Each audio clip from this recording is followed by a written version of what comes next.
ம்ஹ்ம். இப்போ சாமி 2க்கெல்லாம் வந்து நேரா பார்த்து பேசணும்னு ஐடியா. ஓ! சரி நெறைய கன்டென்ட் அதுக்குள்ள இருக்கு. ம். சில வார்த்தைகள்லாம் நம்ம கொஞ்சம் ஓவரா பேச வேண்டியது வரும். ஓகே.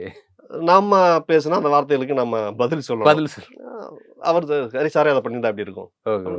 இந்த மாரி டக்குனு அந்த இத கொஞ்சம் ஒரு சேஃப் ஜர்னியா, ஒரு சேஃப் சைடா இத வந்து அப்படி எடுத்துக்கிட்டீங்க. கண்டிப்பா சேஃப் ஜைடு தான். Safe okay. ஜைடு தான். Okay, okay. இப்ப ட்ரிபிள் ஏவுல தாத்தா கேரக்டர்ல போட்டுட்டு பேசியிருப்போம். பேசி முந்தா நாள் வந்து ஆடியோ லான்ச்சுக்கு ஆதிக் சார் வந்திருந்தாரு. ஓகே. ரொம்ப பாசிட்டிவா எடுத்து அப்பவே கூப்பிட்டு பேசினாரு. ஓ! ஓ! சார் உங்களது சூப்பரா இருக்கு சார் அப்படின்னு. என்ன சார் உங்க படத்த கிண்டல் பண்ணியிருக்கேன். சாரி சார் இத அஃபென்ஸா எடுத்துக்காதீங்க. ஓகே. இல்ல சார் நான் என்ஜாய் பண்ணேன். ம். நீங்க உங்களது நீங்க பண்ணுங்க. நான் என்ஜாய் பண்ணேன் சார். ம். ஏதாவது கூட குறையா வார்த்தைகள் பேசியிருந்தாலும் அது தாத்தா பேசினது தான். நான் பேசல. நான் பேசினது கிடையாது. எதுவும் அஃபென்சிவா எடுத்துக்காதீங்க. ம். இப்படி அந்த ம். அப்படிதான். டைம்ல ஏதாவது ஒண்ணு. ம்.